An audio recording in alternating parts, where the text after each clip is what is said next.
They shared chuckles beneath the twilight heavens, fingers laced tightly, pulses syncing to a secret tune audible just to them. Each utterance carried the weight of a vow. Each look offered solace. Arrangements formed with unspoken assurance.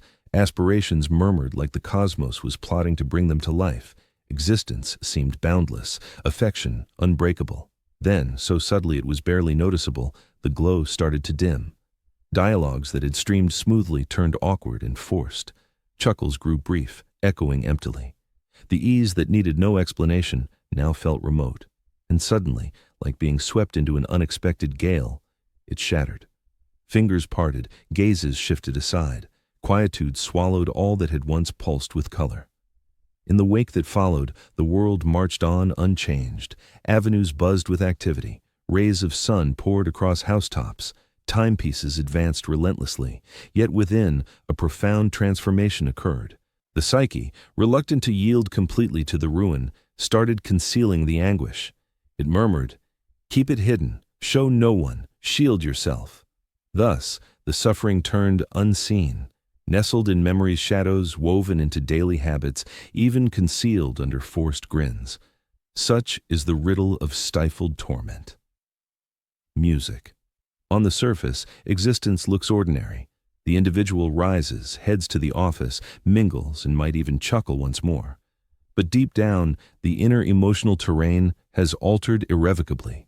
Each recollection turns into a faint burden, each cue a soft pang. And experts in the mind inform us that bottling up these sentiments isn't frailty. It's the mind's defense strategy to sustain operation amid overwhelmed feelings. Brain researchers term this emotional restraint. The limbic framework, which oversees our affective reactions, perceives the split as a peril to existence. Since we're built for bonds, the frontal lobe area handling logic and foresight intervenes to dampen the intense response, fostering a sort of inner detachment. It's an adaptive ploy, yet it exacts a toll since the agony never fully vanishes. It endures, stealthily molding ideas, choices, and actions. Those who bury romantic loss spot it in understated manners. A reluctance to confide, a muted dread of closeness, a buried worry that emerges without warning. Even small quarrels might spark outsized responses because the unhealed sorrow persists, subtly pulling at awareness's fringes. That's why counselors label it a hidden scar.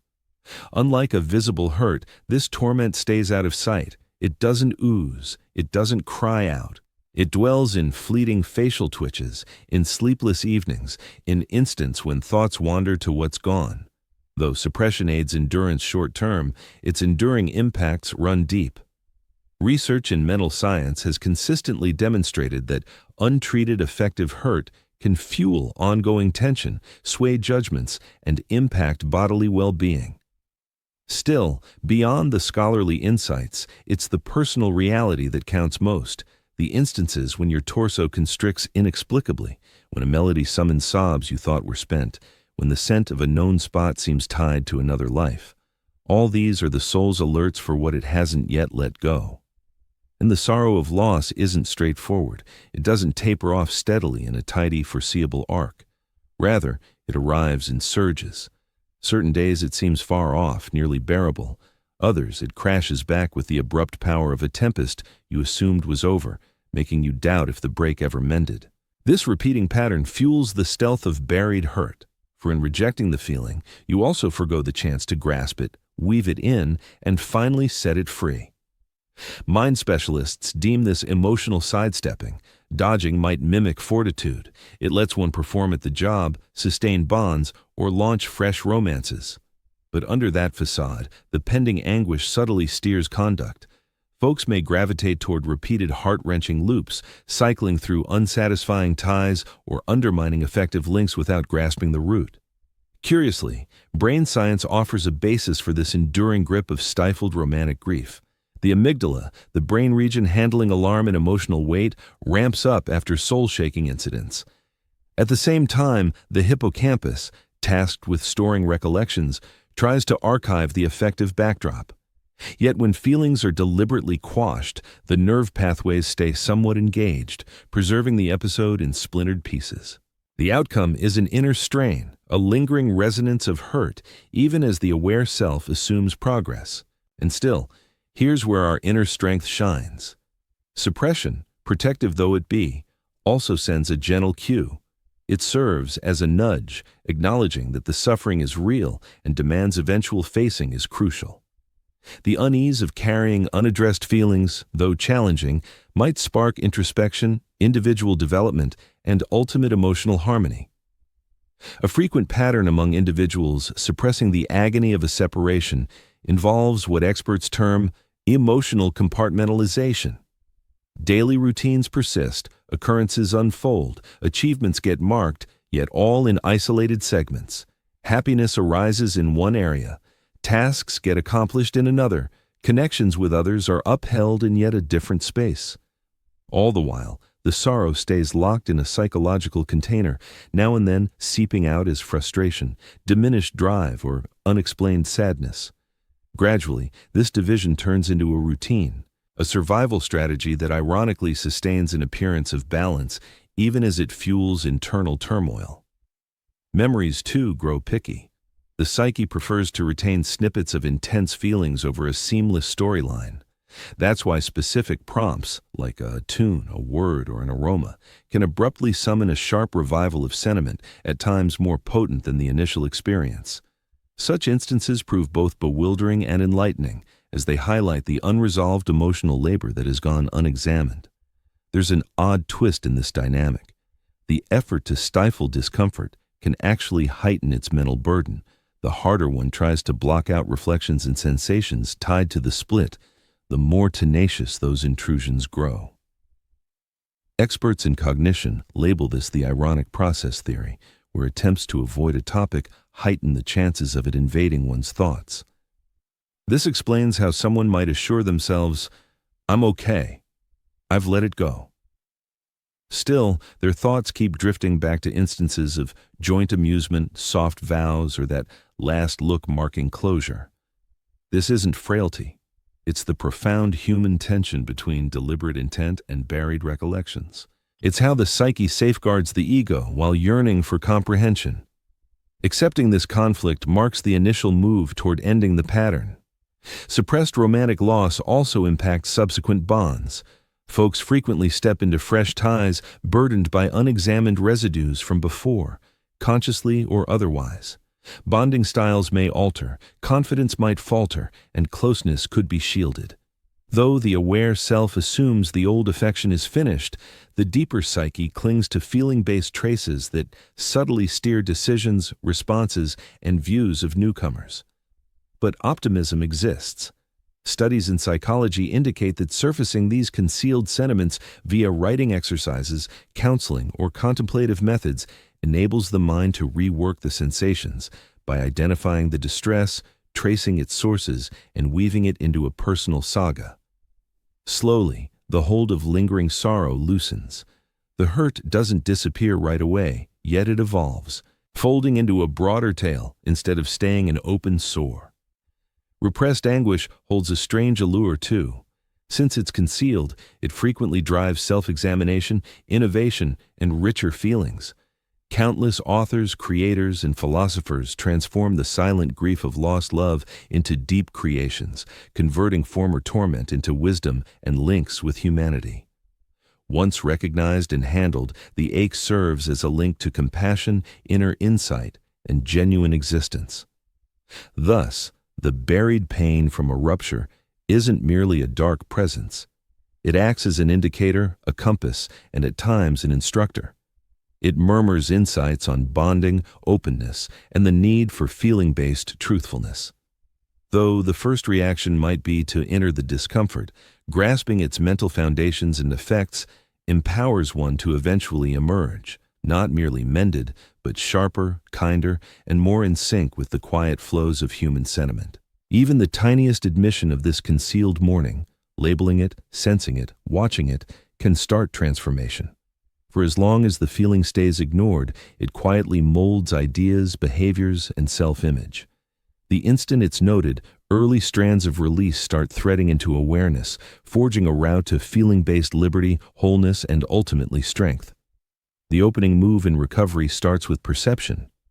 Seeing that the suffering has been stifled isn't a mark of frailty. It's a bold display of personal candor. Specialists frequently frame it as elevating the subconscious to awareness. Once the psyche permits itself to accept the injury, the feeling-based pathways that were caught in quiet cycles start to recalibrate. Among the strongest methods to tackle this is through keeping a journal. Recording isn't just relaying occurrences, it's about shaping the unseen. When you articulate your emotions in writing, you bring them outward, permitting the discomfort to manifest beyond the boundaries of your thoughts. This straightforward practice diminishes the force of the feeling and starts to loosen the tangled strands of recollection and sorrow. As days pass, certain rhythms surface, stimuli, repeated ideas, and effective reactions grow apparent, and clarity breeds comprehension. A further impactful approach involves deliberate contemplation. Through practices like meditation or intentional respiration, you carve out a psychological arena where buried sentiments can emerge without harm. Rather than evading recollections from bygone times, view them as transient vapors, recognizing their existence impartially. Research in neuroscience indicates that such awareness bolsters the prefrontal cortex's capacity to modulate reactions from the amygdala, thereby enhancing the brain's command over the depth of concealed anguish. Equally vital is recognizing the function of communal backing. As social beings by nature, people naturally process feelings via bonds. Confiding in reliable companions or pursuing counseling offers affirmation, viewpoint, and understanding. The goal isn't to elicit sympathy, it's to establish a reflective surface where inner realities can appear securely. Confirmation from peers frequently hastens the assimilation of emotions, aiding the psyche in aligning the bereavement with actuality. Nevertheless, despite employing these techniques, suppressed distress doesn't dissipate instantly. It advances gradually, akin to dawn light filtering through thick woods. Occasionally, a recollection reappears abruptly, a melody, an aroma, or the curve of a known avenue, and the soreness revives. Such instances aren't setbacks. They serve as the brain's cue that mending isn't linear. Genuine restoration unfolds as an ongoing journey, not a singular occurrence. It demands tolerance, kindness toward oneself, and absolution. Notably, explorations in attachment theory explain variations in individual struggles. Those with stable attachment orientations typically handle effective bereavement more adeptly, weaving it into their personal storyline. Conversely, people with anxious or dismissive attachment tendencies might cling to mourning intensely or bury it for extended durations. Grasping your own attachment framework can illuminate why particular separations seem intolerable or why the torment lingers quietly. Additionally, there's an intriguing overlap between romantic sorrow and inventive pursuits. Numerous individuals who've weathered hidden torment redirect their ordeals into artistic channels, such as artistry, authorship, composition, or business ventures. The stifled feelings function as a spark for self-examination, yielding profundity and vibrancy in creations that resonate with audiences. Essentially, the psyche transmutes the burden of lament into energy for advancement, forging purpose from apparent futility. While repression shields initially, it also acts as a reflective tool for personal inquiry. What made the romantic rupture echo so profoundly? Which unfulfilled desires or frailties did it uncover? When probed gently, these inquiries unveil facets of selfhood, principles, and effective habits that typically stay obscured in routine existence. The dissolution, though harrowing, serves as a prism for fostering autonomy and effective maturity. The bodily repercussions of unaddressed torment are significant too. Persistent tension from lingering romantic injury can quietly disrupt rest, hunger, and immunity. The physical form retains what the consciousness strives to erase. Variations in heart rate, cortisol concentrations, and sundry physiological indicators all connect to extended effective restraint. This highlights the necessity of confronting suppressed anguish not just for psychological sharpness, but for overall well-being. Yet, a fundamental reassurance persists. The brain's healing potential is extraordinary. Neuroplasticity enables neural restructuring progressively, building fresh roots and links. By actively confronting hidden emotions via diary keeping, awareness exercises, professional guidance, or imaginative outlets, the mind steadily reshapes its reactions to former hurts. A once muted injury evolves into a wellspring of wisdom, compassion, and fortitude. On a deeper level, this journey mirrors a universal aspect of humanity. Development frequently stems from the tension of fragility and fortification. Merely enduring suppressed torment, accepting it sans self-reproach, fosters bravery. It imparts that human essence involves profound sensation, enduring scars while persisting onward. There's an inherent dignity in this endeavor, a quiet valor in opting to confront one's inner world amid the urge to avert gaze. In terms of sentiment, voicing the concealed yields freedom. Articulating or documenting the essence of your romantic fracture, even privately, eases inner strain. It forges a bridge across bygone and current moments, letting the echo morph from tormenting reverberation into an element of one's chronicle. And upon this fusion, connections, self-view, and effective reactions may harmonize more genuinely. Aligning genuinely with your authentic self holds a gentle insight, especially in embracing the idea that buried hurt is simply an inherent aspect of being human. We all bear it to varying extents after experiencing love and its departure. This shared darkness serves as a reminder that deep feeling is the essence of vitality. Rather than seeking to erase it completely, the goal is to bring light to it sufficiently so it ceases to control our actions from the shadows. With mindfulness, contemplation, and deliberate emotional effort, what was once a confining force turns into a wise companion. On a day-to-day level, consistent small habits build toward significant transformation. Setting aside brief periods daily for introspection, recognizing recollections without critique, and noting feelings as they arise can substantially lessen the grip of that hidden suffering as time passes. Purposeful habits such as keeping a thankfulness diary or engaging in attentive strolls offer secure outlets for sentiments to emerge, gain acknowledgement, and slowly dissipate. These aren't instant remedies.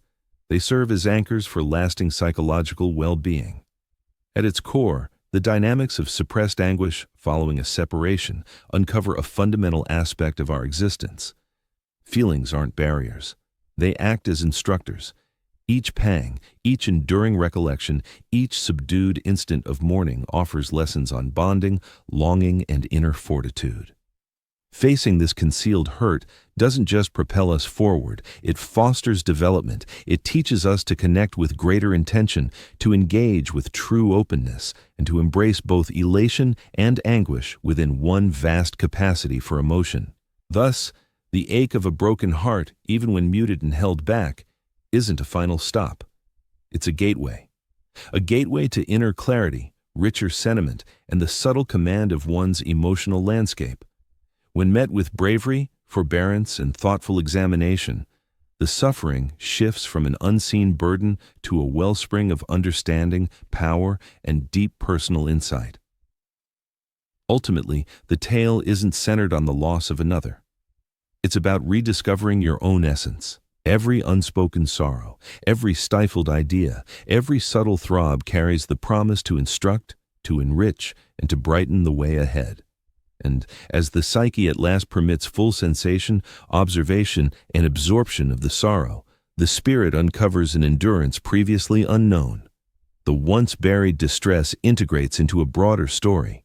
A story of expansion, comprehension, and the serene acknowledgement that amid profound bereavement, existence still provides instances of splendor, bonds, and deep significance. For the human spirit, though delicate, possesses a remarkable ability to mend, to absorb wisdom, and to form new affections, not in spite of its scars, but precisely through them.